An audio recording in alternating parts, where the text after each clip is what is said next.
Namanya? Saya Ibu Mujirahayu. Oke, saya Leoni Sandra. Baik, kita langsung mulai saja ya, Mbak Leoni dan Bu Mujirahayu.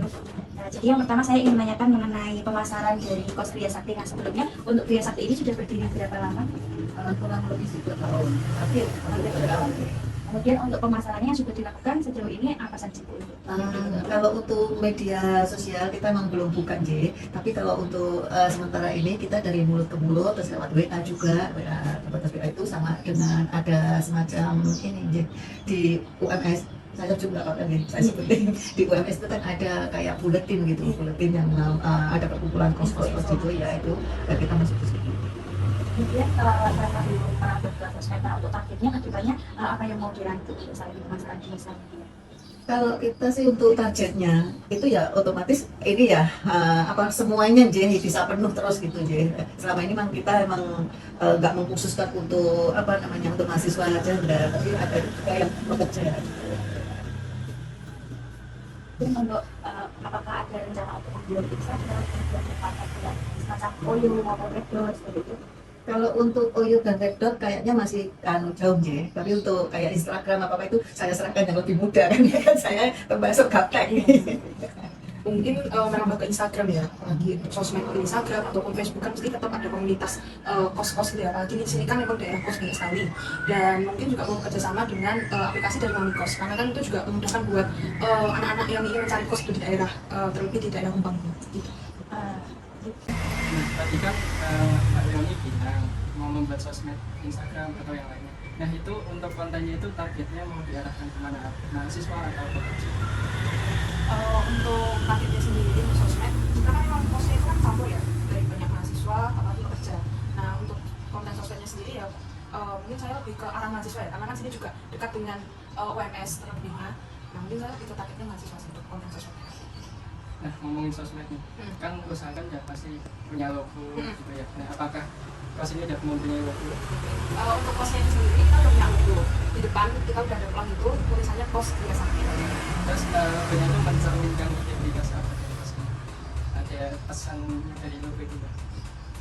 Ya, untuk pesannya mungkin lebih menonjolkan sini tuh apa ya kos-kosan gitu ya ya itu aja sebenarnya di sini kos-kosan yang bisa sebenarnya di sini juga bisa kalau kosong ya ada kan apa untuk keluarga yang mungkin mahasiswa yang mau sudah atau apa itu bisa juga kita tunjuk di sini bisa juga untuk sementara di sini tinggal di sini kos. Jadi mungkin nggak bulanan aja tapi kita mereka harian dan buat juga. Kan menyambung tentang sosmed tadi ya, jadi dari kos itu strategi potensial apa yang paling potensial untuk menarik pelanggan gitu ke kos ini? Kalau di sini ya maaf ya untuk di sini mungkin kan masih jarang yang ada apa itu AC itu kebetulan di sini emang ada fasilitas salah satunya adalah AC dan kamar mandi di dalam. Kalau di sini kan kebanyakan enggak gitu. Mungkin ada beberapa gitu. Kita memang jadi fasilitas seperti kamar mandi dalam, wifi, terus untuk AC misalnya. Jadi kan udah di sini, berarti itu masuk keunikan dari kos ini juga ya? Atau ada lagi yang mau ditambahin tentang keunikan kos ini yang bisa menarik perhatian lagi? Keunikannya bukan jadi biasa sih ya mungkin nggak unik ya mungkin udah biasa cuma ya mungkin ada kelebihannya di sini aja sih. Mungkin juga untuk kelebihan lainnya ada parkir mobil ya lebihnya ya, karena kan juga emang daerah sini di daerah sini tuh sempit ya jalannya, ya kita harus memberikan fasilitas yaitu parkir mobil. Ini kalau malam kita ada yang jaga. Mau tanya-tanya dikit tentang pengalaman kakak saat nginep di Oyo ini. Jadi untuk kakak sendiri bisa diceritain pengalamannya seperti plus minusnya. Dari aku sendiri tuh ngalamin bad trip ya kak. Jadi kayak aku waktu pesen tuh udah sebulan sebelumnya, tapi pas sampai itu ternyata nggak kebook, bahkan udah diisi sama pengunjung lain. Jadi itu sih kalau dari aku sendiri. Oh, terima kasih banget kak atas pengalamannya. Untuk kakaknya bisa diceritain?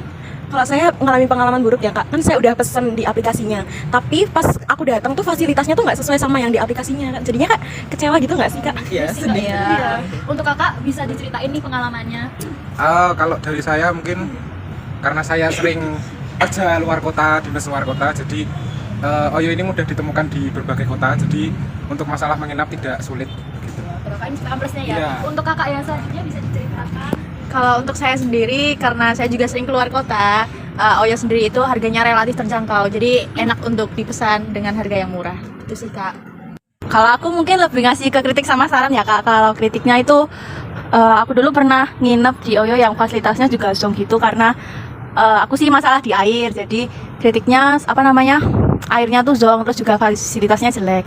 Untuk sarannya, semoga Oyo kan ada banyak ya Kak, semoga bukan hanya beberapa hotel Oyo saja yang diperbaiki fasilitasnya, tapi semuanya juga baik dari segi fasilitas kamar seperti kasur. Untuk sarannya, semoga kedepannya dari pihak manajemen Oyo-nya juga memperbaiki fasilitas supaya kita pun yang nginep walaupun dengan harga murah juga nyaman.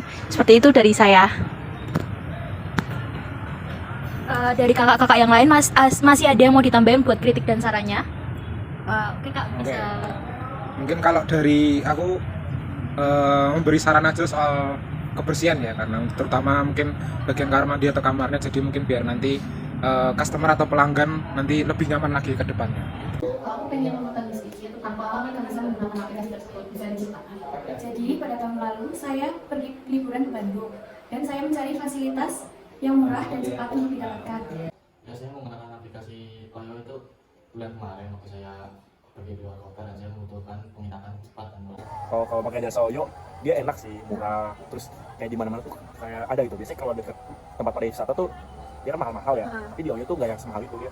Jadi tetap ada kontrol harganya. Makanya itu saya suka. Terus cara pasnya juga gampang ya, di Traveloka di mana-mana bisa, maksud di aplikasinya Oyo sendiri. Terus tapi sayangnya pas saya nginep di Oyo itu saya juga kayak rada kurang nyaman kalau ngasih tau ke teman saya kayak kamu lagi nginep di mana di Oyo. Jadi kayak anjir Oyo kan ini ya. Saran atau hal-hal yang menurut Mas Riza perlu Oyo perbaiki atau bisnis-bisnis serupa dengan Oyo yang perlu untuk disediakan gitu. Masalah standarisasi dari setiap penginapannya itu perlu diperbaiki lagi. Mungkin lebih ke kontrol PR-nya, terus CSR-nya sama Consumer Relationship Management, CRM. Itu ditingkatin lagi.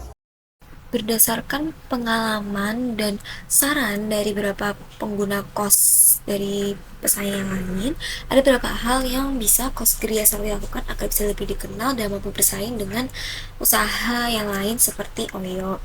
Yang pertama, bisa membuat desain logo yang menarik dan relevan, kemudian memilih nama yang mudah diingat dan mudah diajak, lalu buat tagline yang singkat, jelas, dan mudah diingat, dan yang terakhir, bisa meminta penghuni kos yang puas untuk memberikan ulasan positif di situs ulasan seperti Google ataupun media sosial seperti Instagram, Facebook, Twitter, dan sebagainya.